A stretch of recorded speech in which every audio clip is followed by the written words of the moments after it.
곰바 이빤 하이리바세 하기나 때네 아시행바니네 시행바 이판 मधुबु कमान पिथोकप यादौरिबनो कनागी मतिक लेरिबा मयामना पानबा ngamद्रबा मिसक अदुबो कइसु लैतबा अयमना इपन महाकपु करमना माइथीबा पीबा ngamगदौरिबनो असिंगबनि इपन इताउना कमाइना अदुक मतिक मियालिबा फत्रबा मिसक अदुबो माइथीबा पीबा ngamगदौरिबनो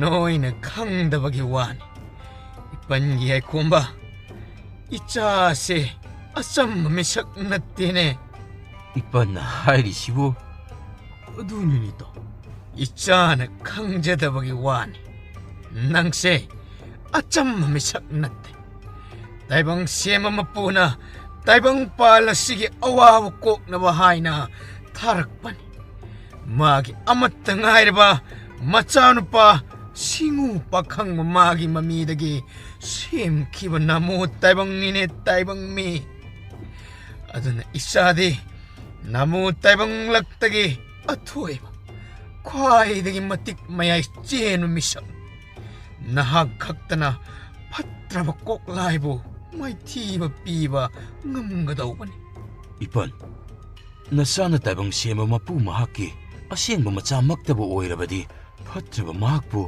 माइथीबा वादो हाइबा लोइ फात्रिङैदा खंहौदना मागी तुंगदगी सना होंबना थांना खंथिन थिरक्ला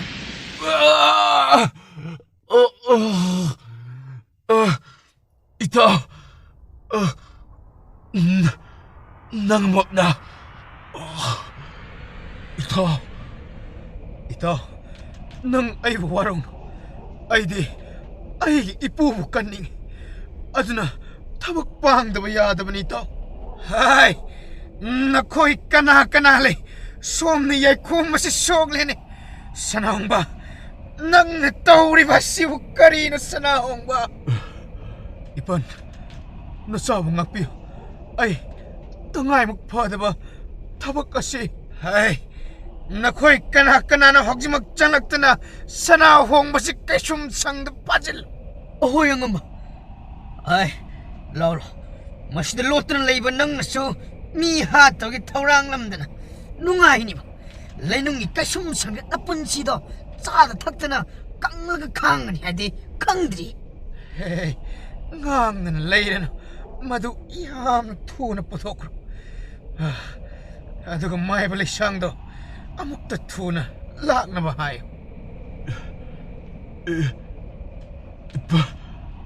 इपना नचाबो दुक्सिबिरबदी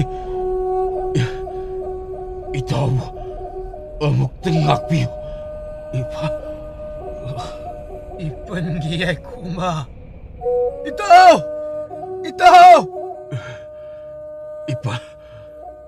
Ipa, nasabo, nungsibirabadi, nasana, hayariba sida. Ipan yekomba, toglo yari. Ay, nakoy ne, mi hat togi tauri manupase, sum nagi kaisum sang na tamdana, ningti na ngak siendo na tam. Itaw! Nataw warong imong manunggi kalaga ay asi haiba loiba nangdri thongak paduna sana hongbabu soro soro chinglaga pukirami yaikhom suwana makhut adu thangalaga itaw asi haina yaikhom adu wakhal manglaga haitha kirami mataududa lukhoi du pakhatna इपन याइखोंबा हाय नोइबो माइबदो याम थुना कौरहोने सोमद फिबम लुसिलक्लेने नोइबो अंगंबा माइबो यौजरक्ले थिल्ले यामना थुना कौसिलो फगनी अंगंबा असी हाइना मयामदो मथोंग मरम खंगदना पंगचेंद सेनरम असोमदना नुंगारेम अमदी येंकोकपा खुरातो अखोइबा मफमसिदा ꯀꯌꯥꯝ ꯀꯨꯏꯅ ꯁꯨꯝ ꯂꯩꯗꯧꯔꯤꯕꯅꯣ? ꯅꯣꯡꯗꯥꯏ ꯈꯨꯔꯥꯁꯨ ꯈꯪꯗꯦ ꯑꯁꯣꯝꯗꯒꯤ ꯑꯩꯈꯣꯏꯒꯤ ꯀꯟꯅꯅꯕ ꯃꯤ ꯂꯥꯛꯄ ꯉꯥꯏꯕ ꯇꯥꯕꯅꯤ ꯂꯥꯛꯇ꯭ꯔꯒꯅ ꯀꯝꯗꯧꯕ? ꯂꯥꯛꯀꯅꯤ ꯈꯨꯔꯥꯅ ꯊꯥꯖꯩ ꯁꯣꯏꯗꯅ ꯃꯈꯣꯏ ꯂꯥꯛꯀꯅꯤ ꯍꯥꯏꯅ ꯍꯩ ꯅꯣꯡꯗꯥꯏ ꯅꯍꯥꯛ ꯀꯔꯤꯃꯇ ꯄꯥꯈꯠꯄ ꯌꯥꯗꯦꯀꯣ ꯍꯥꯏꯅꯔꯤꯉꯩ ꯇꯟꯖꯥ ꯑꯗꯨꯗ ꯃꯄꯥꯜꯗꯒꯤ ꯑꯌꯥꯛꯄ ꯈꯣꯟꯖꯦꯜ ꯑꯃꯗ ꯈꯥꯛꯅ ꯈꯥꯛꯅ ꯅꯣꯛꯇꯨꯅ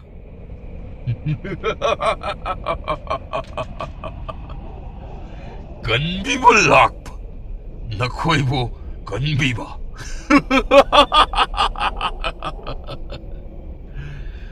ꯂꯥꯛꯀꯗꯧꯔꯤꯕ ꯃꯤꯁꯛ ꯑꯗꯨꯗꯤ ꯑꯩꯅ ꯃꯤ ꯊꯥꯗꯣꯛꯇꯨꯅ ꯂꯣꯏꯅꯃꯛ ꯍꯥꯠꯇꯣꯛꯍꯟꯈ꯭ꯔꯕꯅꯤ ꯀꯔꯤ ꯍꯥꯏꯕ? ꯑꯁꯦꯡꯕꯅꯤ ꯑꯩꯅ ꯅꯈꯣꯏꯒꯤ ꯁꯪꯗꯨꯗ ꯃꯤꯔꯣꯠ ꯆꯥꯗꯨꯅ ꯊꯥꯛꯈꯤꯕ ꯁꯅꯥ ꯍꯣꯡꯕꯅ ꯊꯥꯡꯅ ꯊꯤꯟꯗꯨꯅ ꯍꯥꯠꯂꯝꯂꯒꯅꯤ ꯅꯣꯏꯁꯨ ꯑꯩꯅ ꯑꯃꯃꯝꯇ ꯑꯣꯏꯅ ꯍꯥꯠꯂꯒ ꯑꯁꯤꯕꯒꯤ ꯂꯥꯏꯗ ꯀꯠꯂꯒ ꯑꯩꯒꯤ ꯁꯛꯇꯤ ꯍꯦꯟꯒꯠꯍꯜꯂꯒꯗꯕꯅꯤ ꯑꯁꯤ ꯍꯥꯏꯅ ꯈꯥꯛꯅ ꯈꯥꯛꯅ ꯅꯣꯛꯇꯨꯅ ꯃꯐꯝ ꯑꯗꯨ ꯊꯥꯗꯣꯛꯇꯨꯅ ꯆꯠꯈꯤꯔꯝꯃꯤ꯫ ꯀꯣꯛꯂꯥꯏꯅ ꯍꯥꯏꯔꯝꯂꯤꯕ ꯃꯌꯥꯝ ꯑꯗꯨ ꯇꯥꯔꯨꯔꯒ ꯌꯦꯡꯀꯣꯛꯄ ꯃꯆꯤꯟꯗ ꯇꯞꯅ ꯏꯄꯥꯒꯤ ꯌꯥꯏꯈꯣꯝꯕ ꯏꯆꯥꯒꯤ ꯄꯨꯟꯁꯤꯁꯨ ꯑꯩꯒꯤ ꯇꯨꯡ ꯏꯟꯕ ꯑꯣꯏꯔꯨꯕꯅ ꯈꯪꯕ ꯊꯛꯇ ꯃꯥꯡꯂꯕ ꯑꯣꯏꯔꯦꯗꯀꯣ ꯑꯣ ꯑꯩ ꯍꯧꯖꯤꯛ ꯀꯔꯤ ꯇꯧꯒꯅꯤ ꯑꯩ ꯍꯧꯖꯤꯛ ꯀꯔꯤ ꯇꯧꯒꯅꯤ? ꯈꯨꯔꯥꯇꯣꯟ ꯑꯃꯨꯛꯇ ꯇꯞꯊꯕꯤꯈꯣꯁꯤ ꯄꯥꯈꯠꯄꯤꯈꯤꯅꯨ꯫ ꯑꯉꯝꯕ ꯑꯃꯨꯛꯇ ꯇꯞꯊꯕꯤꯈꯣ ꯃꯁꯤꯒꯤ ꯐꯠꯇꯕ ꯃꯥꯏꯕꯁꯤ ꯂꯧꯅꯝ ꯌꯥꯝꯅ ꯍꯩꯕꯅꯤ ꯂꯧꯅꯝ ꯇꯧꯗꯨꯅ ꯃꯤꯒꯤ ꯄꯨꯛꯅꯤꯡ ꯑꯣꯜꯍꯟꯕꯁꯨ ꯍꯩꯕꯅꯤ ꯑꯗꯨꯕꯨ ꯃꯍꯥꯛꯅ ꯁꯅꯥ ꯍꯣꯡꯕꯕꯨ ꯈꯪꯂꯝꯂꯤꯕ ꯑꯁꯤꯅꯤ ꯑꯩꯈꯣꯏꯒꯤ ꯁꯪꯗ ꯃꯇꯝ ꯀꯨꯏꯅ ꯃꯤꯔꯣꯠ ꯑꯣꯏꯔꯗꯨꯅ ꯂꯩꯔꯕ ꯃꯤꯁꯛ ꯑꯗꯨꯕꯨ ꯃꯍꯥꯛꯅ ꯊꯥꯕ ꯑꯣꯏꯔꯕꯗꯤ ꯌꯥꯏꯈꯣꯝꯕ ꯑꯩꯒꯤ ꯏꯆꯥ ꯌꯥꯏꯈꯣꯝꯕꯗꯨ ꯃꯍꯥꯛ ꯀꯔꯤ ꯑꯣꯏꯔꯝꯒꯅꯤ? ꯈꯨꯔꯥꯇꯣꯟ ꯀꯔꯤꯁꯨ ꯇꯧꯔꯝꯃꯣꯏꯁꯤ꯫ ꯈꯨꯔꯥꯇꯣꯟꯅꯁꯨ ꯍꯥꯏꯔꯤꯕꯗꯨꯗꯤ ꯑꯩꯈꯣꯏ ꯌꯥꯏꯈꯣꯝꯕꯗꯤ ꯑꯆꯝꯕ ꯃꯤꯁꯛ ꯅꯠꯇꯦ ꯃꯌꯥꯏ ꯌꯥꯝꯅ ꯆꯦꯜꯂꯤ ꯍꯥꯏꯅ ꯃꯄꯨꯅꯁꯨ ꯌꯥꯝꯅ ꯆꯥꯜꯂꯤ ꯍꯥꯏꯔꯤꯕ ꯑꯗꯨꯗꯤ ꯁꯦꯟꯕꯤꯕ ꯃꯄꯨ ꯃꯥꯅ ꯉꯥꯛꯄꯤ ꯁꯦꯟꯕꯤꯅꯕ ꯑꯩꯈꯣꯏ ꯃꯄꯨ ꯃꯥꯕꯨ ꯅꯤꯖꯕꯅ ꯍꯦꯟꯅ ꯐꯔꯣꯏꯗ꯭ꯔꯥ? ꯆꯨꯝꯃꯤ ꯅꯍꯥꯛꯅ ꯍꯥꯏꯔꯤꯕꯗꯨ ꯆꯨꯝꯃꯤ꯫ ꯑꯁꯤ ꯍꯥꯏꯅ ꯌꯦꯡꯀꯣꯛꯄ ꯑꯗꯨ ꯇꯞꯅ ꯃꯃꯤꯠ ꯎꯏꯁꯤꯟꯗꯨꯅ ꯁꯦꯝꯕꯤꯕ ꯃꯄꯨ ꯃꯥꯕꯨ ꯅꯤꯖꯗꯨꯅ ꯂꯩꯈꯤꯔꯝꯃꯤ꯫ ꯅꯣꯡꯗꯥꯏꯔꯤꯃꯁꯨ ꯃꯈꯨꯔꯥꯗ ꯍꯥꯏꯐꯦꯠ ꯌꯦꯡꯂꯝꯂꯒ ꯇꯞꯅ ꯃꯥꯁꯨ ꯃꯃꯤꯠ ꯎꯏꯁꯤꯜꯂꯗꯨꯅ ꯁꯦꯝꯕꯤꯕ ꯃꯄꯨ ꯃꯉꯣꯟꯗ ꯊꯧꯅꯤꯖꯈꯤꯔꯝꯃꯤ꯫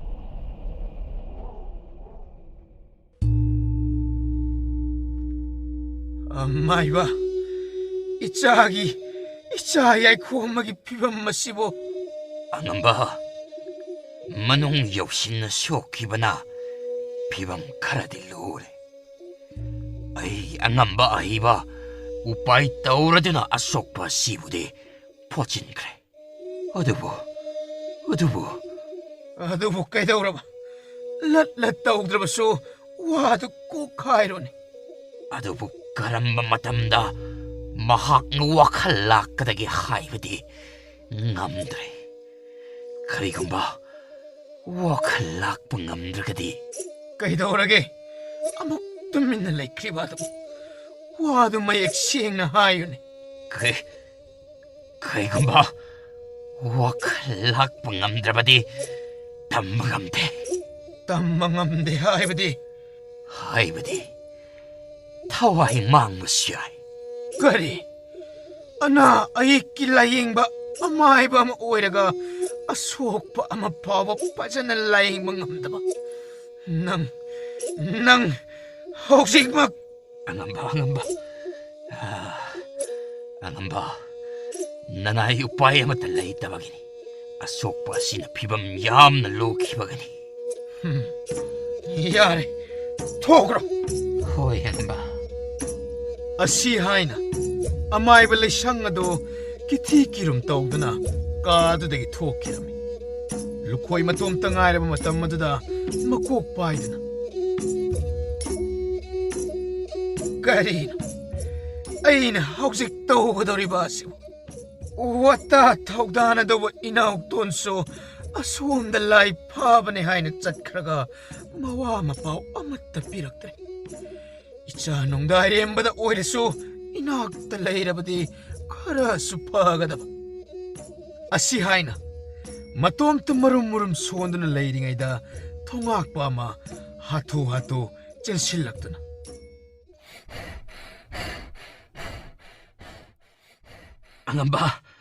ꯑꯉꯝꯕ ꯀꯔꯤ ꯑꯃꯨꯛ ꯇꯧꯔꯦ ꯑꯉꯝꯕ ꯑꯁꯣꯝꯗ ꯈꯨꯔꯥꯇꯣꯟ ꯍꯣꯏ ꯌꯥꯝꯕꯨꯡ ꯅꯣꯡꯗꯥꯏꯔꯦꯝꯕ ꯍꯣꯏꯗꯣ ꯈꯨꯗꯣꯡꯊꯤꯕ ꯅꯪꯂꯦ ꯍꯥꯏꯗꯨꯅ ꯄꯥꯎ ꯄꯤꯔꯛꯂꯦ ꯑꯉꯝꯕ ꯀꯔꯤ ꯍꯥꯏꯕ ꯋꯥꯗꯨ ꯃꯔꯤꯛ ꯆꯨꯝꯅ ꯍꯥꯏꯌꯨꯅꯦ ꯑꯉꯝꯕ ꯑꯁꯣꯝꯗ ꯂꯥꯏ ꯐꯥꯒꯅꯤ ꯇꯧꯕ ꯑꯗꯨ ꯃꯥꯏꯕ ꯑꯍꯩꯕ ꯊꯦꯡꯅꯔꯕ ꯃꯥꯜꯂꯦ ꯃꯈꯣꯏꯗꯣ ꯁꯨꯔꯨꯡ ꯑꯃꯗ ꯍꯧꯖꯤꯛ ꯐꯥꯎꯕꯒꯤ ꯑꯣꯏꯅꯗꯤ ꯂꯣꯠꯂꯤ ꯍꯥꯏ ꯑꯗꯨꯕꯨ ꯃꯗꯨꯗ ꯀꯨꯏꯅ ꯂꯩꯔꯕꯗꯤ ꯈꯨꯗꯣꯡꯊꯤꯕ ꯁꯣꯏꯗꯅ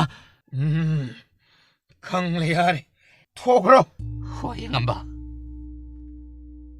ꯇꯟꯖꯥꯁꯤ ꯑꯣꯟꯊꯣꯛꯅ ꯂꯨꯒꯗꯧꯔꯤꯗ ꯃꯇꯥꯡ ꯑꯁꯤꯗ ꯃꯐꯝ ꯑꯗꯨꯗ ꯀꯅꯥꯅꯣꯅꯦ ꯑꯩꯅ ꯍꯧꯖꯤꯛ ꯊꯥꯒꯗꯧꯔꯤꯕ ꯑꯁꯤꯕꯨ ꯏꯅꯥꯎꯇꯨꯅ ꯄꯥꯅꯕ ꯉꯝꯗꯕ ꯑꯃꯥꯏꯕ ꯍꯥꯏꯕꯁꯤ ꯑꯆꯝꯕ ꯃꯤꯁꯛ ꯑꯃꯗꯤ ꯑꯣꯏꯔꯝꯂꯔꯣꯏ ꯃꯐꯝ ꯑꯁꯤꯗꯗꯤ ꯃꯉꯣꯟꯗꯒꯤ ꯍꯦꯟꯅ ꯍꯩꯊꯣꯏ ꯁꯤꯡꯊꯣꯏꯕ ꯀꯅꯥꯁꯨ ꯂꯩꯕ ꯅꯠꯇꯦ ꯂꯨꯗꯧꯔꯤꯗ ꯀꯅꯥꯒꯅꯣ ꯑꯃꯠꯇ ꯑꯣꯏꯔꯕꯁꯨ ꯋꯥꯇꯥꯅꯕ ꯌꯥꯕ ꯃꯤꯁꯛ ꯑꯃꯇꯪ ꯂꯩꯔꯕꯗꯤ ꯈꯔ ꯃꯈꯩꯁꯨ ꯐꯒꯗꯕ ꯌꯥꯏꯈꯣꯝꯕ ꯑꯗꯨ ꯑꯁꯣꯛꯄ ꯑꯗꯨꯅ ꯋꯥꯈꯜ ꯃꯥꯡꯗꯨꯅ ꯇꯥꯗꯨꯅ ꯂꯩꯔꯤꯕ ꯑꯗꯨ ꯃꯍꯥꯛꯇꯤ ꯑꯁꯣꯝꯗ ꯃꯪꯂꯥꯟꯒꯤ ꯇꯥꯏꯕꯪ ꯑꯃꯗ ꯂꯨꯞꯇꯨꯅ ꯂꯩ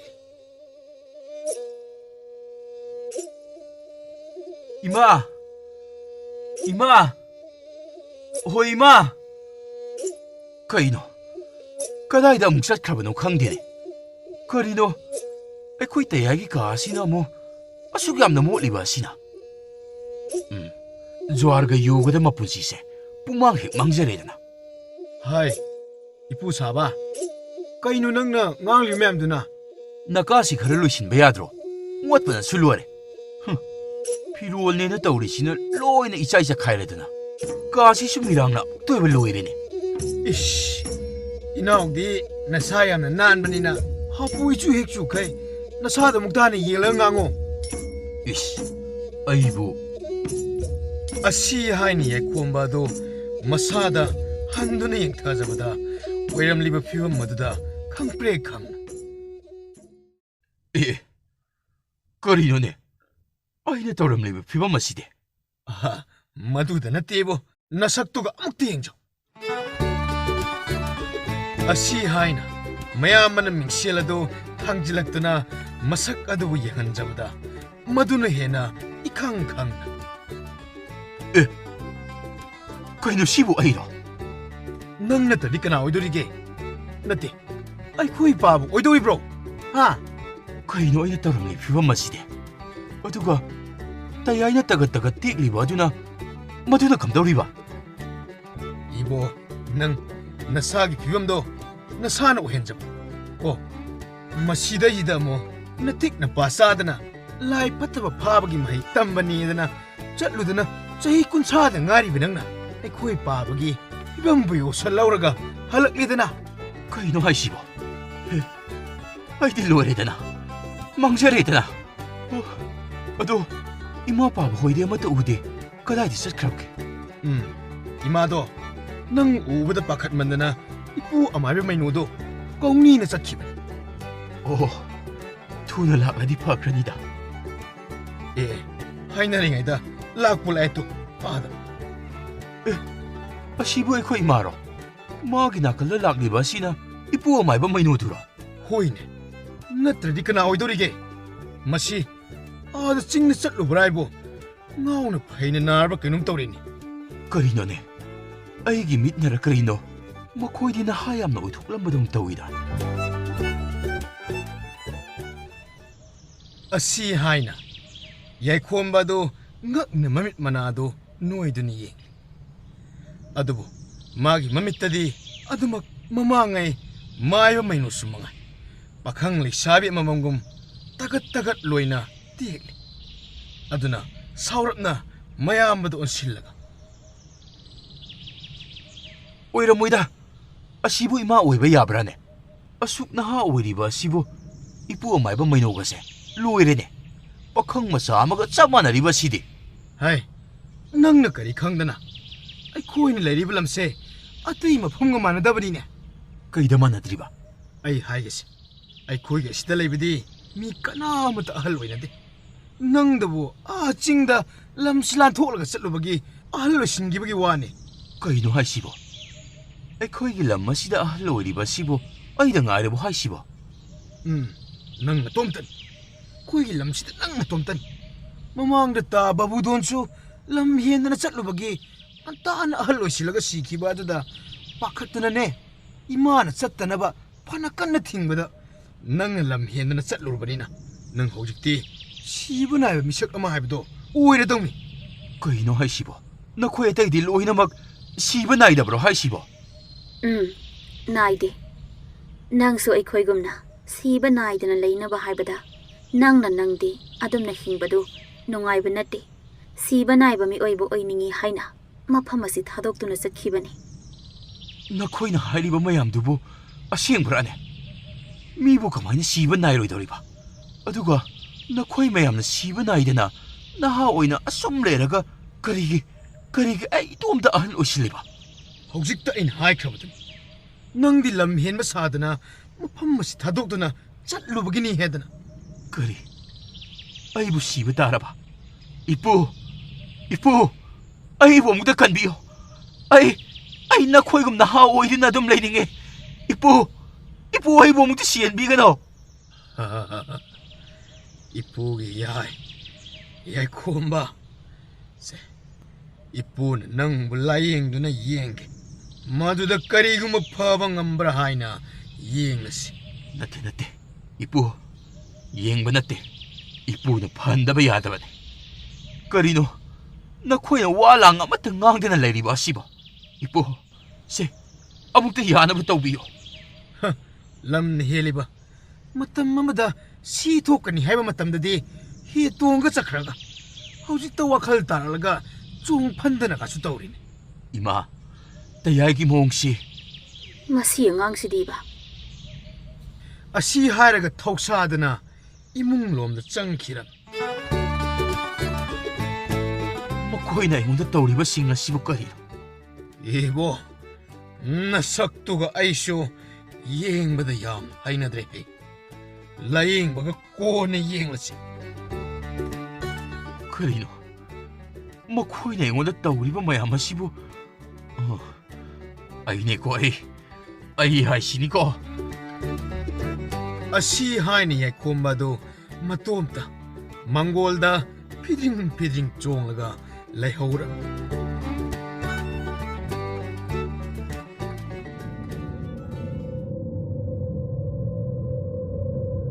yengkok boy mayamna lotliba surung adugi mapalda kanagi mitlaubi amadi michepi anina lusingladuna lai phattaba mayamadu ngarang ngangduna khekna nokpa yaw law khongba tawduna makhoigi achingba tanja ngaiduna lei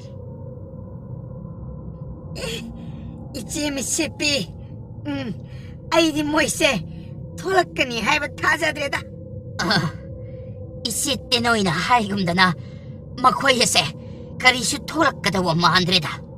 tumen leo noina kari khangladana mabuk silamlaktana charak thalaktrabada moine mafam masida kayam kuine lotchaba ngamni haibage Hoine madusu chommine kari mata sadrabadi mi amata kuine hingba ngamdabani.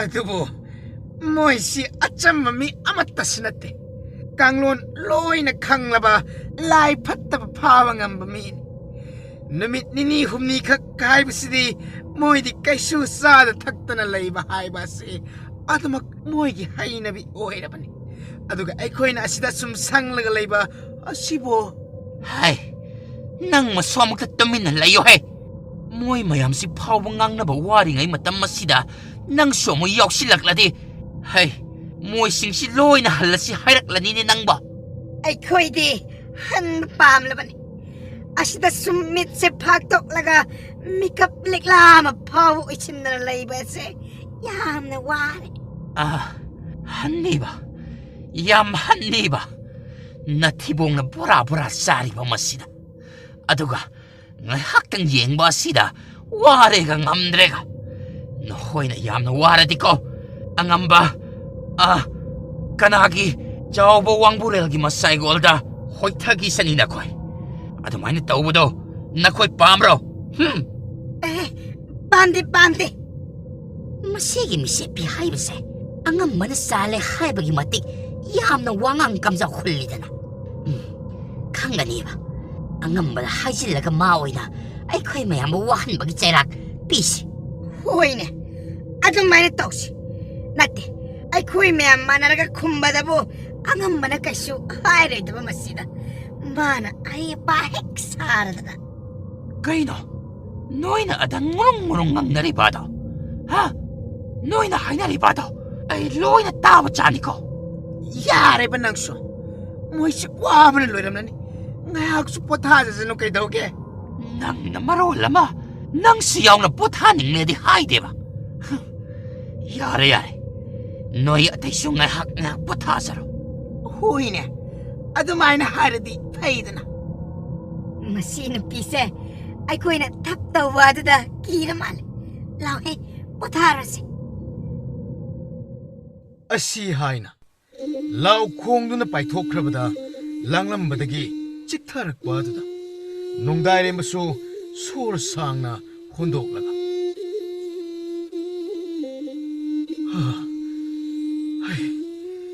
ꯅꯤ ꯍꯦꯛ ꯇꯥꯏꯗ ꯀꯅꯥꯒꯤ ꯂꯥꯎꯕ ꯈꯣꯡꯕꯣ ꯀꯞꯄꯨ ꯀꯞꯄꯣ ꯋꯥꯈꯜ ꯂꯧꯁꯤꯡꯒꯁꯤ ꯂꯣꯏꯅ ꯍꯦꯛ ꯃꯥꯡꯒꯨꯔꯕꯅꯤ ꯑꯁꯤꯗꯤ ꯈꯤꯇꯅꯤ ꯃꯈꯣꯏꯒꯤ ꯀꯥꯡꯕꯨ ꯑꯁꯦ ꯄꯨꯔꯥ ꯃꯇꯥ ꯑꯃꯅꯤ ꯅꯠꯇꯦ ꯅꯣꯏꯁꯤ ꯂꯥꯏ ꯐꯠꯇꯕꯅꯤ ꯍꯥꯏꯔꯒ ꯅꯣꯏꯅ ꯃꯣꯏ ꯀꯤꯔꯤꯁꯤꯅ ꯀꯝꯗꯧꯕ ꯍꯣꯅꯦ ꯂꯥꯏ ꯐꯠꯇꯕ ꯍꯥꯏꯕ ꯑꯁꯤꯗꯁꯨ ꯑꯃꯨꯛ ꯃꯈꯜ ꯑꯅꯤ ꯊꯣꯛꯂꯤ ꯑꯗꯨꯒꯤꯅꯤ ꯂꯥꯏ ꯐꯠꯇꯕꯗꯁꯨ ꯑꯃꯨꯛ ꯃꯈꯜ ꯑꯅꯤ ꯊꯣꯛꯂꯤꯕ ꯑꯗꯨꯅ ꯀꯝꯗꯧꯅꯅꯣ ꯍꯥꯏꯔꯤꯁꯤꯕꯨ ꯌꯥꯝꯅ ꯁꯥꯊꯤꯕ ꯇꯝꯊꯤꯕ ꯌꯥꯝꯅ ꯐꯠꯇꯕ ꯍꯥꯏꯕ ꯑꯃ ꯃꯗꯨꯗꯒꯤ ꯌꯥꯝꯅ ꯁꯥꯊꯤꯗꯕ ꯃꯌꯥꯏ ꯑꯣꯏꯕ ꯍꯥꯏꯕ ꯑꯃ ꯑꯁꯨꯝꯅ ꯂꯩꯔꯤꯌꯦ ꯑꯣ ꯐꯅꯕ ꯅꯨꯡꯉꯥꯏꯔꯤꯌꯦ ꯇꯥꯕꯗ ꯑꯗꯨ ꯅꯣꯏꯁꯤꯅ ꯑꯀꯣꯟꯕꯒꯤ ꯀꯥꯡꯂꯨꯞꯇꯨ ꯇꯥꯔꯦ ꯑꯗꯨꯒ ꯃꯣꯏꯅ ꯑꯍꯥꯟꯕꯒꯤ ꯀꯥꯡꯂꯨꯞꯇꯨ ꯑꯣꯏꯔꯅꯤꯅꯦ ꯃꯥꯅꯤ ꯃꯈꯣꯏ ꯀꯥꯡꯕꯨ ꯑꯗꯨꯗꯤ ꯑꯁꯨꯛꯀꯤ ꯃꯇꯤꯛ ꯐꯠꯇꯕꯅꯤ ꯃꯗꯨꯒꯤꯁꯨ ꯃꯊꯛꯇ ꯑꯃꯨꯛ ꯃꯈꯣꯏꯒꯤ ꯂꯨꯆꯤꯡꯕ ꯑꯣꯏꯔꯤꯕ ꯑꯁꯦ ꯇꯥꯏꯕꯪ ꯃꯤꯅꯤ ꯍꯥꯏꯕꯒꯤ ꯋꯥꯅꯤ ꯐꯠꯇꯕꯗ ꯃꯄꯥ ꯂꯩꯇ꯭ꯔꯕ ꯃꯤꯁꯛ ꯑꯃꯅꯤ ꯑꯗꯨꯒꯤꯕꯨꯗꯤ ꯐꯠꯇꯕ ꯊꯕꯛ ꯄꯨꯝꯕ ꯑꯁꯤ ꯂꯥꯏ ꯐꯠꯇꯕ ꯈꯛꯅ ꯇꯧꯒꯅꯤ ꯍꯥꯏꯕꯁꯦ ꯂꯩꯇꯕꯖꯥꯠꯅꯤ ꯃꯤꯅꯗꯤ ꯈꯜꯂꯨꯗꯕ ꯑꯗꯨꯕꯨ ꯇꯥꯏꯕꯪ ꯃꯤ ꯃꯔꯛꯇꯁꯨ ꯂꯥꯏ ꯐꯠꯇꯕꯗꯒꯤ ꯍꯦꯟꯅ ꯐꯠꯇꯕ ꯃꯤꯁꯨ ꯑꯗꯨꯝ ꯂꯩꯕꯖꯥꯠꯅꯤ ꯅꯈꯣꯏ ꯃꯤꯅꯕꯨ ꯑꯗꯨꯝꯅ ꯈꯜꯂꯕꯗꯤꯅꯦ ꯂꯥꯏ ꯐꯠꯇꯕ ꯑꯩꯈꯣꯏꯗ ꯀꯣꯏꯇꯥꯟ ꯇꯥꯜꯂꯤꯕ ꯑꯁꯦ ꯇꯥꯜꯂꯝꯂꯣꯏꯗꯕꯅꯤ ꯑꯗꯣ ꯅꯣꯏꯁꯨ ꯃꯊꯣꯡ ꯆꯥꯗꯕ ꯊꯕꯛꯇꯤ ꯑꯗꯨꯃꯛ ꯇꯧꯋꯤꯅꯦ ꯑꯗꯨꯅꯅꯤ ꯅꯈꯣꯏꯕꯨ ꯋꯥꯔꯤ ꯋꯥꯇꯥꯏ ꯇꯧꯕꯗ ꯑꯔꯥꯝ ꯈꯧꯔꯥꯡꯕꯒ ꯂꯣꯏꯅ ꯀꯣꯛꯂꯕ꯭ꯔꯣ ꯍꯥꯏꯒꯨꯝꯗꯅ ꯈꯨꯔꯥꯇꯣꯟ ꯋꯥꯔꯤ ꯇꯧꯔꯕꯗꯤ ꯑꯔꯥꯝ ꯈꯧꯔꯥꯡꯕꯒ ꯂꯣꯏꯅ ꯀꯣꯛꯄꯗꯧ ꯇꯧꯋꯤꯅꯦ ꯍꯧꯖꯤꯛꯄꯨꯗꯤ ꯉꯝꯅꯕ ꯑꯗꯨꯃꯛ ꯈꯥꯡꯕ ꯉꯝꯂꯅꯤ ꯑꯗꯨꯕꯨ ꯅꯣꯡ ꯅꯤꯅꯤ ꯁꯨꯖꯤꯜꯂꯛꯂꯕꯗꯤ ꯀꯝꯗꯧꯕ ꯍꯥꯏꯕ ꯑꯁꯤꯗꯤ ꯈꯟꯅꯍꯧꯕꯅ ꯐꯒꯗꯕꯅꯤ ꯁꯨꯃꯥꯏꯅ ꯁꯨꯝ ꯂꯩꯕꯗꯤ ꯌꯥꯔꯣꯏ ꯅꯠꯇꯦ ꯅꯣꯏꯁꯨ ꯑꯔꯥꯝ ꯈꯧꯔꯥꯡꯕꯒ ꯐꯥꯎꯕ꯭ꯔꯣ ꯂꯥꯏ ꯑꯩꯈꯣꯏꯁꯨ ꯈꯅꯥꯎ ꯑꯃ ꯄꯥꯜꯂꯕꯅꯤꯅ ꯑꯔꯥꯝ ꯈꯧꯔꯥꯡꯕꯗꯤ ꯑꯗꯨꯃꯛ ꯐꯥꯎꯏꯅꯦ ꯍꯣꯏꯁꯦ ꯋꯥꯃꯟꯈ꯭ꯔꯦꯅ ꯉꯥꯏꯍꯥꯛ ꯅꯣꯛꯁꯦꯅ ꯐꯥꯒꯤ ꯇꯧꯕꯅꯤ ꯀꯩꯗꯧꯔꯒꯦ ꯍꯥꯏꯒꯨꯝꯂꯗꯅ ꯑꯁꯨꯃꯥꯏꯅ ꯁꯨꯝ ꯂꯩꯕꯗꯤ ꯌꯥꯔꯣꯏ ꯀꯔꯤꯅꯣ ꯎꯄꯥꯏ ꯑꯃ ꯇꯧꯔꯒ ꯆꯥꯅ ꯊꯛꯅꯕ ꯈꯔ ꯊꯤꯔꯕꯗꯤ ꯁꯣꯏꯗꯅ ꯁꯤꯕ ꯁꯣꯏꯔꯔꯣꯏ ꯀꯥꯟꯅꯗꯦ ꯃꯈꯣꯏꯅ ꯑꯁꯨꯃꯥꯏꯅ ꯄꯣꯊꯥꯅꯕ ꯆꯠꯈ꯭ꯔꯤꯉꯩ ꯃꯤꯀꯨꯞ ꯑꯁꯤꯗ ꯑꯩꯈꯣꯏ ꯍꯥꯏꯐꯦꯠ ꯑꯁ꯭ꯋꯥꯏ ꯐꯥꯎꯕꯗ ꯏꯇꯥꯎ ꯑꯩꯈꯣꯏ ꯑꯅꯤꯅ ꯌꯦꯡꯂꯨꯔꯁꯤ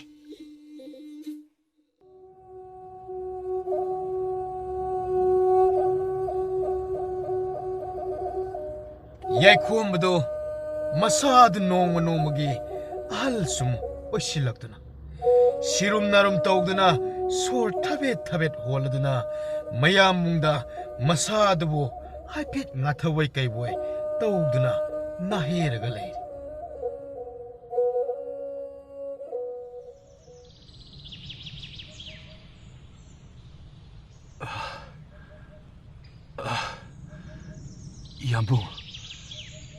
얌부 아이 시부 따라봐 아이 시닝드리 아톰바 낭 뭔가 학들이 뚜미는 레오바 이쁘 마이노는 소이드나 낭기 시다 히닥 삐니 하이르드나 낭가슈 떠오르지 노이나 이건다 시다 히닥 삐니 하락리바세 그얌 꾸이락래 이샤디 농무게 숨 할로시락래 khara leira badi ai soidana sirani haiba ai khangle 아톰바 세 가슈 떠오르 솜다 이쁘 마이노나 히닥 시마 로이레 하이레 뚜 아다 뿌락래 kaino sidi mana lakli sidi masisu sukleng-lengdana ayo ai siba tare 락리시디 역실럭도레시 학강시디 강호 가이도라게 낭보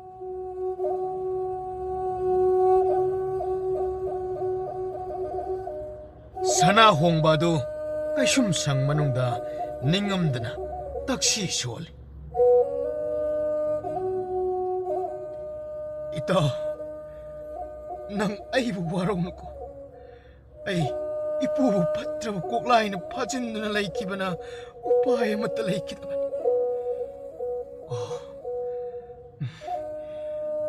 아이부 다도 아이 앙암말로 고이가 아묵도 운하게 아이부 다도 아이부 앙암말로 고이가 아묵도 운한 비요 헤이 따닝디 뚜미나 레요 낭나 타도 오 하이라가 이코이나 헥트 타도 그다만 나때 아이부 다도 들어봤소 앙암말로 고이가 아묵도디 운한 비요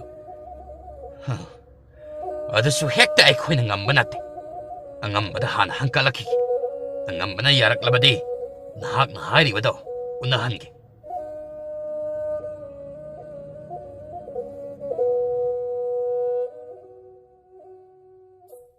야이콤바 마사도 따랑마랑 마팜마랑 캉다나 레이리바두다 아코이바도 꼬이레이레이드는 이행람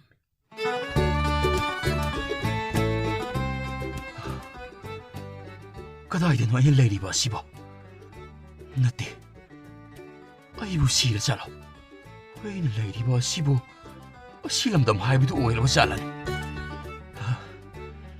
henongdam ba karigino asuk na haoiriba aibu kangu thakta loksinbiriba aingonda kari pendaba leibagino aibu amukta hinghanbiu henongdam ba 마항나 asumna lao khongdana leiringai charakasina masak udabi nupi ama khonjelda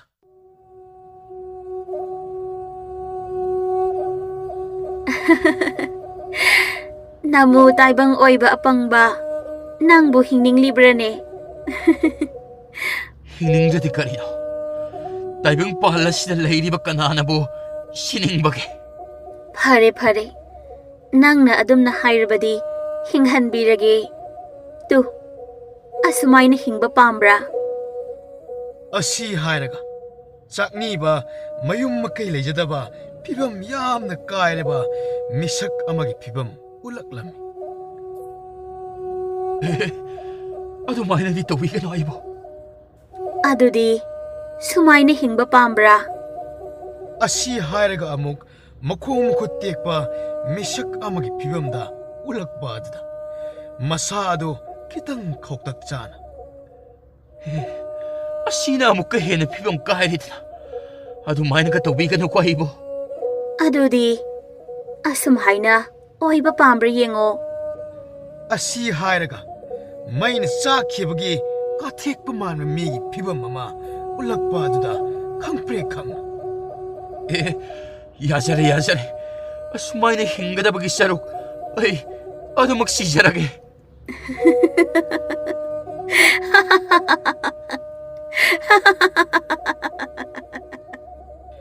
예콤바 누피드기 콘탕게이나 녹박이 마콜다 캉망남다 마나콩 어두 메실라가 캉람미 마땀 마두다 캉옥다나 아싱 망알라마나 nganthorapata nupi aduna noklambaadu chap lepkhirami yekhomba nupi aduna nokpa lepkhibada manakong melambadu lawthoklaga yengthorakpada mangal aduna yeibadagi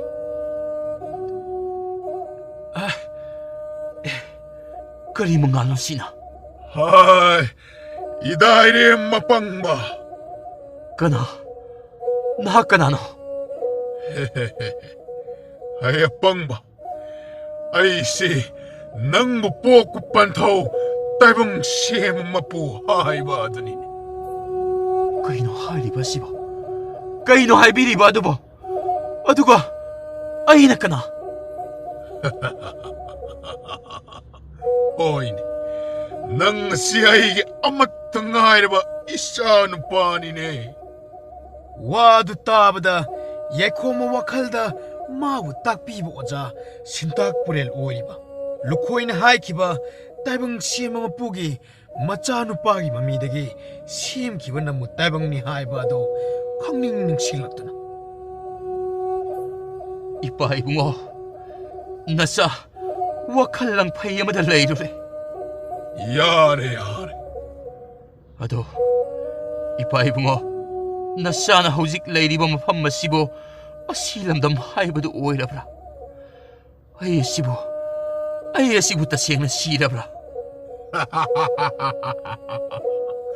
angau ba sidi nang mo kaisu leitaba thang macha mana thillaga hekta siba ngamni haina khallurabra nang ase aina ai amat ngai ba ai ichanu pani ne ichanu nongonda leiriba matik mayai pumbado aina matam charba kanda sapong hangi khanna losinbani nangna leiriba nangi wakhalgi oiba taibang madudani ayudi ipa ibungo aibu ahingba amuk oihanbiduna awaba tarba mayam adubo kanmangamnanaba thawjal adu matadi pinabiro ipa ibungo ichanu pa taha hojik nangna nangi wakhalgi oiba taibang asidani nangi nahai pumba tamgadori basi adubo mataw karamna pithokpa yadoribano yagani nangna haigadaba nahai pumba aina mikup asida loina takladabani namit nana chuithokdana munna yengjaro ahoy ipa ibungo nasami phamma mata soidana yengjarage ipa ibungo na nasada so akhakpa mata leitana takpirodo angamba sana hongmana angambaga mukta unajagi hairi aduna mukkari haidoribana hoy sida puro phagani angamba ngahaki tungda thongakpanina chaplaga sana hongbadu lukhoigi manakta pusillaklami angamba sida leire hai sana hongba nang bukkari haining malai bageni angamba itawgi pibambo fazarin nang na thang na tin kai tindalaga amuk pibam hangliba sina karigino natte side khanglabadi amuk hatoki haina kallibro nachadi ngamba angambadu wafama hangatchagi haina kai wano haido bado sat hairo ai nang magawari sadana areman matang manghan bayaba mi nattene angamba atay natte itawgi wakhal itawgi thawai kan mangamgadaba lamma matang hey adudi kaino thun hairone thillabanine angamba nakongani chonjaningdi yaragadi lona napada haijage mi taba yadi haina haisennaraga aibu amuksu thangna thingadawribro angamba ꯑꯩꯕꯨ ꯊꯥꯖꯕꯤꯌꯨ ꯑꯩ ꯑꯇꯩ ꯀꯩꯝꯇ ꯇꯧꯖꯔꯣꯏ ꯑꯀꯨꯞꯄ ꯋꯥꯔꯣꯜ ꯑꯗꯨꯒ ꯍꯥꯏꯖꯒꯦ ꯇꯧꯕꯅꯤ ꯐꯔꯦ ꯐꯔꯦ ꯍꯥꯏꯔꯣ ꯀꯔꯤ ꯋꯥꯅꯣ ꯍꯥꯏꯖꯒꯦ ꯑꯉꯝꯕ ꯈꯤꯇꯪ ꯆꯪꯁꯤꯟꯕꯤꯔꯛꯑꯣ ꯑꯁꯤ ꯍꯥꯏꯔꯒ ꯅꯥꯄ ꯆꯤꯛꯅ ꯂꯣꯟꯅ ꯁꯅꯥ ꯍꯣꯡꯕꯅ ꯋꯥꯍꯩ ꯈꯔ ꯂꯨꯈꯣꯏꯒꯤ ꯅꯥꯞꯄꯗ ꯇꯝꯂꯝꯃꯤ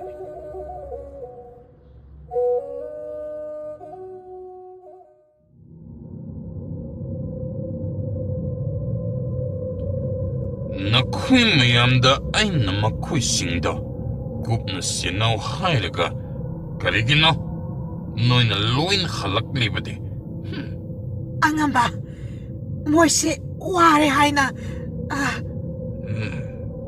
ꯋꯥꯔꯤꯕ ꯅꯈꯣꯏ ꯋꯥꯔꯤꯕ ꯅꯊꯤꯕꯣꯡ ꯌꯥꯝꯅ ꯁꯥꯔꯤꯕ ꯅꯈꯣꯏ ꯂꯣꯏꯅ ꯂꯥꯛꯂꯕꯅꯤꯅ ꯃꯈꯣꯏꯗꯨ ꯁꯣꯏꯗꯅ ꯀꯣꯝꯊꯣꯛꯂꯒ ꯆꯥꯅ ꯊꯛꯅꯕ ꯁꯣꯏꯗꯅ ꯊꯤꯕ ꯊꯣꯛꯂꯝꯕꯁꯨ ꯌꯥꯏ ꯑꯗꯨꯗꯤ ꯑꯉꯝꯕ ꯑꯩꯈꯣꯏ ꯌꯥꯔꯦ ꯅꯣꯏ ꯍꯧꯖꯤꯛ ꯄꯣꯊꯥꯖꯔꯨꯔꯣ ꯑꯩ ꯑꯣꯏꯅ ꯑꯗꯨꯃꯛ ꯆꯠꯂꯒꯦ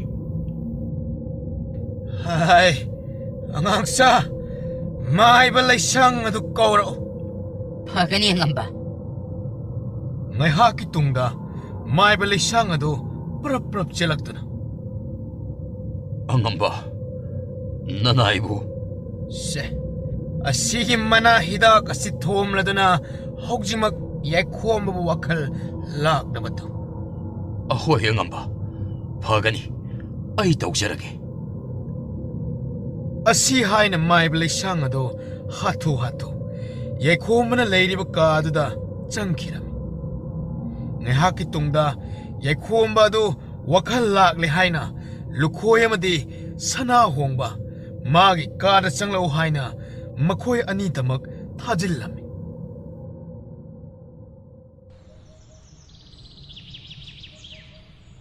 ꯏꯇꯥꯎ ꯑꯩꯈꯣꯏ ꯎꯍꯩ ꯈꯔꯁꯤ ꯍꯦꯛꯂꯕꯗꯤ ꯌꯥꯏ ꯍꯟꯅꯕ ꯇꯧꯔꯁꯤ ꯍꯦꯔꯥ ꯃꯣꯏ ꯐꯠ ꯂꯥꯎꯅ ꯂꯥꯛꯇꯧꯕꯁꯨ ꯂꯩꯇꯦ ꯉꯥꯏꯍꯥꯛ ꯇꯨꯝꯕꯁꯤꯗ ꯀꯔꯤ ꯐꯥꯕ ꯌꯥꯕ ꯁꯥ ꯎꯆꯦꯛ ꯂꯩꯒꯦ ꯍꯥꯏꯕꯗꯣ ꯌꯦꯡꯁꯤ ꯃꯣꯏꯒꯤ ꯆꯥꯅꯕ ꯄꯨꯁꯤꯜꯂꯒ ꯑꯩꯈꯣꯏ ꯑꯅꯤꯕꯨ ꯆꯔꯥ ꯍꯦꯜꯂꯒ ꯂꯩꯔꯁꯤ ꯍꯥꯏꯕ꯭ꯔꯣ ꯑꯩꯈꯣꯏ ꯑꯅꯤꯁꯨ ꯎꯍꯩ ꯆꯥꯔꯒ ꯂꯩꯔꯨꯔꯁꯤ ꯎꯍꯩ ꯆꯥꯕ ꯑꯩꯗꯤ ꯉꯝꯂꯣꯏꯀꯣ ꯂꯥꯛꯑꯣ ꯍꯥꯏꯕꯅꯤ ꯅꯪꯕꯣ ꯉꯥꯏꯈꯣꯁꯦ ꯑꯥꯗ ꯎꯆꯤ ꯑꯃ ꯆꯠꯂꯦ ꯑꯁꯤ ꯑꯝꯇ ꯐꯥꯅꯕ ꯇꯧꯁꯤ ꯉꯥꯏꯈꯣ ꯏꯇꯥꯎ ꯃꯥꯏꯕ ꯀꯣꯛꯂꯩ ꯂꯥꯛꯂꯦ ꯂꯥꯛꯑꯣ ꯂꯣꯠꯂꯨꯔꯁꯤ ꯂꯥꯛꯑꯣ ꯍꯥ ꯂꯥꯛꯑꯣ ꯂꯣꯠꯂꯨꯔꯁꯤ ꯎꯍꯩ ꯆꯥꯔ ꯑꯣꯏꯔꯁꯨ ꯑꯗꯨꯝ ꯂꯦꯜꯂꯒꯦ ꯑꯩ ꯃꯁꯤꯗꯤꯕ ꯂꯥꯛꯁꯨ ꯂꯥꯛꯇꯕꯗ ꯅꯪ ꯁꯤꯗꯤꯕ ꯅꯪ ꯁꯤꯗꯤꯕ ꯇꯟꯖꯥꯁꯤꯗ ꯑꯃꯨꯛ ꯂꯛꯅꯔꯤꯁꯤ ꯀꯩꯒꯤꯅꯣ ꯐꯥꯒꯤ ꯇꯧꯕꯅꯦ ꯁꯦ ꯁꯠ ꯐꯥꯔꯣ ꯆꯠꯂꯁꯤ ꯐꯥꯔꯣꯏ ꯆꯠꯂꯁꯤ ꯂꯥꯛꯑꯣ ꯌꯥꯔꯦ ꯑꯣ ꯐꯥꯒꯤ ꯇꯧꯕꯅꯦ ꯃꯤ ꯁꯥꯎꯅꯣꯕ ꯐꯥꯒꯤꯗꯣ ꯃꯇꯥꯡ ꯆꯥꯗꯦ ꯆꯠꯂꯁꯤ ꯂꯥꯛꯑꯣ ꯑꯁꯤ ꯍꯥꯏꯅ ꯃꯈꯣꯏ ꯑꯅꯤꯗꯨ ꯊꯦꯝꯅ ꯀꯥꯎꯅ ꯇꯧꯗꯨꯅ ꯂꯩꯔꯤꯉꯩꯗ ꯀꯣꯛꯂꯥꯏꯒꯤ ꯊꯋꯥꯏ ꯑꯗꯨ ꯄꯥꯏꯗꯨꯅ ꯂꯥꯛꯄꯗꯨ ꯎꯕꯗ ꯃꯀꯨꯗꯤ ꯍꯟꯗꯛꯇꯤ ꯃꯀ꯭ꯂꯥꯞ ꯊꯛ ꯅꯤꯛꯅ ꯀꯤꯅ ꯂꯥꯛꯑꯦꯕ ꯂꯥꯛꯑꯦ ꯍꯥꯏꯕꯅꯤ ꯅꯪꯕꯣ ꯀꯅꯥꯅꯣ ꯂꯥꯛꯂꯤꯕꯣ ꯁꯤ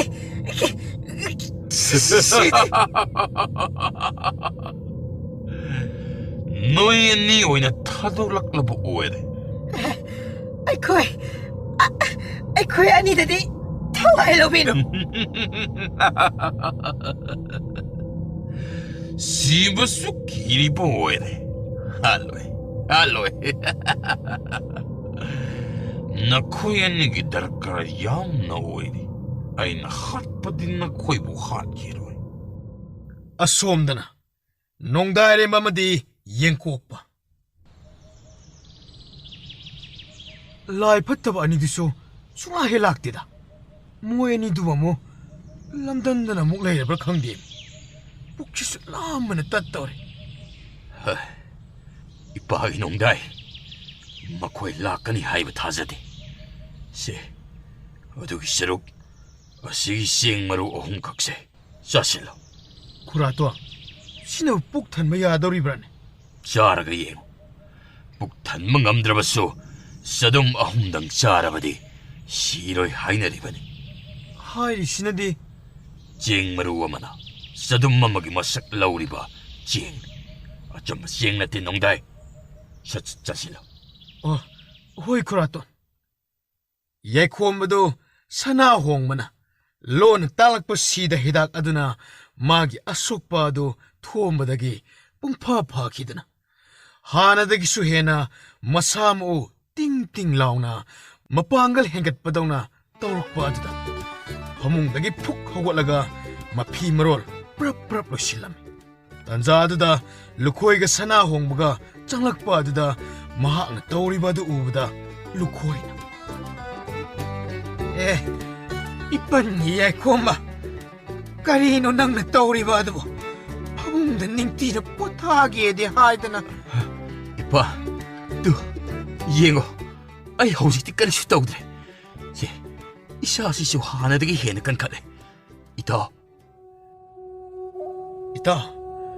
아이 나팜다 머룹 아마다 잘라이다블리 샷샷카이 마두기다 먹다 낭나 아이부 ꯉꯥꯛꯄꯤꯌꯨꯀꯣ ꯏꯇꯥꯎ. ꯃꯔꯨꯞ ꯑꯃꯅ ꯃꯔꯨꯞ ꯑꯃꯗ ꯂꯥꯟꯈ꯭ꯔꯦ ꯍꯥꯏꯕꯁꯦ ꯍꯩꯗꯕꯅꯤ. ꯁꯦ ꯏꯇꯥꯎ ꯈꯣꯡ ꯁꯣꯛꯍꯩꯗꯦꯀꯣ. ꯑꯩꯒꯤ ꯏꯔꯥꯜ ꯑꯁꯤ ꯅꯈꯣꯡ ꯈꯥꯗ ꯆꯪꯖꯗ꯭ꯔꯕꯗꯤ ꯌꯥꯔꯦꯁꯤ ꯃꯔꯨꯞ. ꯑꯗꯨꯒꯤ ꯑꯣꯏꯔꯗꯤ ꯄꯜꯂꯅꯨꯁꯤ. ꯑꯩ ꯈꯪꯉꯤ ꯅꯪꯒꯤ ꯑꯋꯥꯕꯗꯣ ꯏꯇꯥꯎ. ꯑꯗꯣ ꯑꯩ ꯍꯧꯖꯤꯛꯃꯛ ꯅꯈꯣꯏꯒꯤ ꯈꯨꯜ ꯑꯗꯨꯗ ꯆꯠꯀꯦ ꯍꯥꯏꯗꯨꯅ ꯈꯜꯂꯤ. ꯅꯪꯅ ꯂꯝꯕꯤ ꯈꯔ ꯇꯥꯛꯄꯤꯗꯕ ꯌꯥꯗꯕꯅꯤ. ꯏꯇꯥꯎ ꯑꯩꯕꯨ ꯉꯝꯂꯣꯏ ꯍꯥꯏꯔꯤꯔꯣ ꯅꯪꯒꯤꯁꯦ? ꯐꯔꯦꯁꯦ ꯅꯪꯅ ꯌꯥꯅꯤꯡꯗ꯭ꯔꯕꯁꯨ ꯑꯩ ꯑꯗꯨꯝ ꯏꯇꯣꯝꯇ ꯆꯠꯂꯒꯦ. ꯉꯥꯏꯈꯣꯅꯦ ꯄꯟꯒꯤ ꯌꯥꯏꯈꯣꯝꯕ. ꯅꯪꯕꯨ ꯁꯣꯛꯂꯨꯕꯒꯤ ꯗꯥꯛꯐꯝ ꯐꯥꯎꯕ ꯀꯣꯛꯇ꯭ꯔꯤ ꯀꯔꯝꯅ ꯐꯤꯕꯝ ꯑꯁꯤꯗ ꯌꯦꯛꯅꯕꯒ ꯃꯥꯌꯣꯡ ꯌꯥꯒꯗꯧꯔꯤꯕꯅꯣ? ꯏꯄꯟ ꯃꯗꯨꯒꯤꯗꯤ ꯊꯣꯏꯅ ꯋꯥꯕꯤꯔꯨꯔꯅꯨ. ꯏꯇꯥꯎꯅ ꯄꯤꯔꯛꯄ ꯁꯤꯗ ꯍꯤꯗꯥꯛ ꯑꯗꯨꯒꯤ ꯃꯇꯤꯛꯅ ꯑꯩ ꯍꯧꯖꯤꯛ ꯏꯁꯥꯗ ꯑꯁꯣꯟꯕ ꯑꯃꯠꯇ ꯂꯩꯇ꯭ꯔꯦ. ꯌꯦꯛꯅꯕꯒ ꯆꯃꯨ ꯃꯥꯌꯣꯛꯅꯕ ꯑꯩ ꯉꯝꯂꯒꯅꯤ ꯏꯄꯟ. ꯐꯔꯦ ꯑꯗꯨꯕꯨ ꯑꯣꯏꯔꯕꯗꯤ ꯏꯄꯟꯅ ꯂꯝꯕꯤ ꯇꯦꯟꯁꯟꯅꯕ ꯃꯟꯇ꯭ꯔ ꯑꯗꯣ ꯍꯧꯖꯤꯛꯃꯛ ꯏꯆꯥꯗ ꯇꯥꯛꯂꯒꯦ. ꯐꯒꯅꯤ ꯏꯄꯟ. ꯑꯩ ꯌꯥꯝꯅ ꯊꯨꯅ ꯑꯣꯖꯥ ꯑꯃꯗꯤ ꯌꯥꯝꯕꯨꯡꯒꯤ ꯃꯅꯥꯛ ꯌꯧꯗꯕ ꯌꯥꯗꯕꯅꯤ. ꯏꯇꯥꯎ ꯅꯪꯅ ꯆꯤꯡꯅꯗ꯭ꯔꯕꯗꯤ ꯑꯩꯁꯨ ꯅꯇꯨꯡ ꯏꯜꯂꯛꯀꯦ. ꯏꯇꯥꯎ ꯑꯩꯒꯤꯗꯤ ꯍꯧꯖꯤꯛꯇꯁꯨ ꯍꯥꯏꯈ꯭ꯔꯕ ꯑꯗꯨꯅꯤ. ꯏꯇꯥꯎꯅ ꯑꯩꯒꯤ ꯂꯝꯕꯤ ꯇꯥꯛꯄꯤꯒꯦ ꯍꯥꯏꯔꯕꯗꯤ ꯑꯩꯒꯤ ꯁꯥꯐꯕꯅꯤ ꯍꯥꯏꯅ. ꯏꯇꯥꯎꯅꯕꯨ ꯑꯗꯨ ꯌꯧꯅ ꯈꯜꯂꯗꯤ ꯅꯇꯥꯎꯅ ꯁꯣꯏꯗꯅ ꯂꯝꯕꯤ ꯆꯤꯡꯖꯒꯦ. ꯏꯇꯥꯎꯒꯤ ꯑꯁꯣꯏ ꯑꯉꯥꯝ ꯑꯃꯠꯇ ꯊꯣꯛꯍꯜꯂꯣ. ꯐꯔꯦ ꯅꯣꯏ ꯑꯅꯤꯅꯕꯨ ꯑꯗꯨꯝꯅ ꯌꯥꯅꯔꯕꯗꯤ.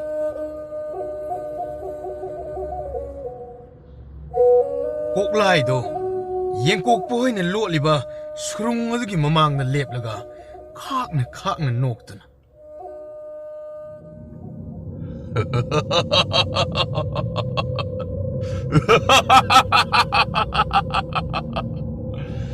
ꯅꯄꯥꯟꯅ ꯆꯥꯅꯦꯗꯨꯗ ꯂꯣꯠꯇꯨꯅ ꯂꯩꯕ ꯀꯥꯟꯅꯔꯣꯏ. ꯃꯀꯨꯒ ꯎꯃꯥꯏꯕꯤꯒ ꯑꯩꯅ ꯐꯥꯖꯤꯜꯂꯕꯅꯤ. ꯃꯈꯣꯏ ꯑꯅꯤꯅ ꯁꯨꯔꯨꯡ ꯑꯗꯨꯗ ꯊꯝꯂꯤꯕ ꯂꯥꯡ ꯑꯗꯨ ꯂꯧꯊꯣꯛꯅꯅꯕ ꯃꯟꯇ꯭ꯔꯁꯨ ꯂꯧꯊꯣꯛꯈ꯭ꯔꯕꯅꯤ. ꯑꯗꯨꯅ ꯌꯥꯝꯅ ꯊꯨꯅ ꯊꯣꯛꯂꯛꯄꯅ ꯐꯒꯅꯤ. ꯅꯠꯇ꯭ꯔꯕꯗꯤ ꯑꯩꯅ ꯆꯪꯂꯛꯂꯕꯗꯤ ꯅꯈꯣꯏ ꯑꯅꯤꯒꯤ ꯑꯔꯣꯏꯕ ꯁꯣꯏꯗꯅ ꯑꯣꯏꯔꯒꯅꯤ. ꯁꯨꯔꯨꯡ ꯃꯅꯨꯡꯗꯅ ꯅꯣꯡꯗꯥꯏꯔꯦꯝꯕ ꯑꯗꯨ ꯐꯨꯛ ꯍꯧꯒꯠꯀꯦ ꯇꯧꯕꯗ ꯌꯦꯡꯀꯣꯛꯄꯅ ꯇꯍꯥ ꯏꯄꯥꯒꯤ ꯅꯣꯡꯗꯥꯏ ꯉꯥꯏꯈꯣ. ꯑꯃꯨꯛꯇꯪ ꯉꯥꯏꯈꯣ. ꯈꯨꯔꯥꯇꯣꯟ ꯏꯄꯥ ꯏꯆꯥꯅꯤꯃꯛ ꯊꯋꯥꯏ ꯃꯥꯡꯕꯒꯤ ꯁꯔꯨꯛ ꯅꯆꯥ ꯑꯣꯏꯅ ꯊꯣꯛꯇꯨꯅ ꯐꯠꯇꯕ ꯃꯥꯏꯕ ꯑꯁꯤꯒ ꯂꯝꯕꯥꯅꯒꯤ ꯑꯆꯦꯡꯕ ꯇꯟꯖꯥ ꯂꯧꯗꯨꯅ ꯈꯨꯔꯥꯇꯣꯟꯅ ꯆꯦꯟꯕꯤꯈ꯭ꯔꯣ. ꯉꯥꯏꯈꯣ. ꯏꯄꯥꯒꯤ ꯅꯣꯡꯗꯥꯏ ꯅꯍꯥꯛ ꯊꯣꯛꯈꯤꯕ ꯌꯥꯗꯦ. ꯅꯍꯥꯛ ꯃꯐꯝ ꯑꯁꯤꯗ ꯑꯗꯨꯃꯛ ꯇꯨꯃꯤꯟꯅ ꯂꯩꯒꯗꯕꯅꯤ. ꯏꯄꯥ ꯊꯣꯛꯀꯦ. ꯑꯗꯨꯒ ꯅꯪꯅ ꯑꯆꯦꯡꯕ ꯌꯦꯡꯗꯨꯅ ꯆꯦꯟꯈ꯭ꯔꯣ.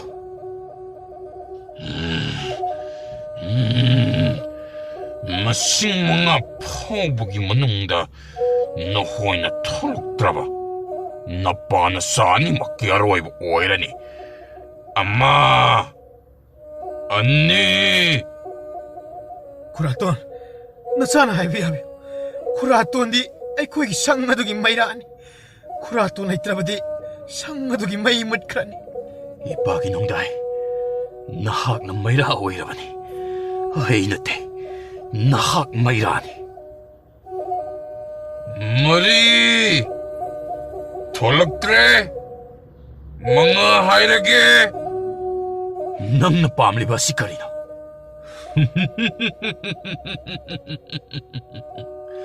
아이나 빰바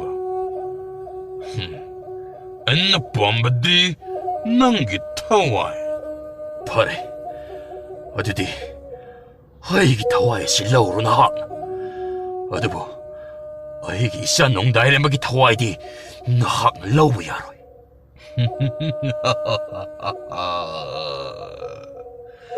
Asibagi lai na ngay din na lay na ba nang naso amok anwanda wasaw ngang din na tawri ba? 와자오기 나때 망원다기디 낭나까쇼 까나바 팡로이 어두나 마보 타도 기분에 해나 낭기 아파바 오이가니 하이비부기 와니 Uy, madun nang nangwanda takadaban nati ay nakang na tawagadaban. Nanggi haibabu asibalay manaktan na sana yan na sasakiba madutani. 아이나 하이리바 와시다 야드라바디 아이쇼 아이나 앙암바 오빠이 호나드나 낭글란 팅나가니 Nanggu mana suing on the singna boga sariba. Kari sukana roidabada. Hey, natuaya dulaura gida hey. 나이코 오사가 사무 마욕 나드리가이 나사 오이바 에이가 하나 람바나 키시 Waza purila sina pawa lambana pangamdar boing onda nangumba sebok na engonda bukari tauzarugo dariba. 그이더우바 그이더우다바 하이바다 람바나라가 칸가다바니 Fare, yingna bada taridna. ngaiko. Mikup tarada ngaiko. Kaidauri mo, kilabo. 기박이 났대 있다 야이코 mana kaurak lumduna lerama sana hongbado patlauna thorakbado ubada koklaedo song. 이야, 낭구만 수에게 마욕다. 어이 나이코 아무게 답답고 샤오키노 마학대 아이나 파르가 불락바니 있다 혹시모 오사가 양분가 마품 마시대기 부톡 남았다고 Ado nang di kangdaw ita. 있다 아이기 니까리 슈칼르노 아이나 하이바 시당이다 Pare, ay na mo'y uding ngamnaba mapamasitagi butokraki. 파레 아두디 아이쇼 바트라바 마이바 시갈람바나 나봤다오라기 Ado ita, namit na krasing ko. Chashil. 호이다 미굽따라 하이버드 파레 야라보. 야레 으다 낭다 할라게데. 낭낭 암라가나 아이 화로 아이는 암라가나 낭부 망한게 하이 야 낭가 카낭구 만났어. 아이부 망한게 하이드는 생나봐. 에이 하우색띠까리 싸래. 아씨박이 라이기 만학다 탁하게도. Mikup adada yekhombado taibang sema mapu mahak na takpira kiba tawai pajin kibagi mantra dabo tap na swalaklan. Koklai ki tawai do tap na lang amana pajin lakpadaw na tawraklan.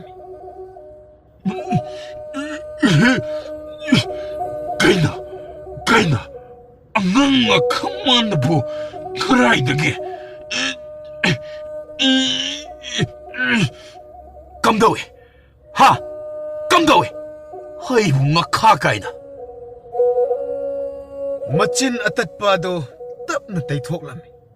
Aduga tawai dabu khana chawa wangburelgi masai gonda hoi launa hoi thakina bahaina. Machin na mantra ma soladuna kambadagi. Tawai lo walai do walaktuna kuklai ki tawai do khana chawa wangburel magi masai gonda da hoi launa hoi thakira.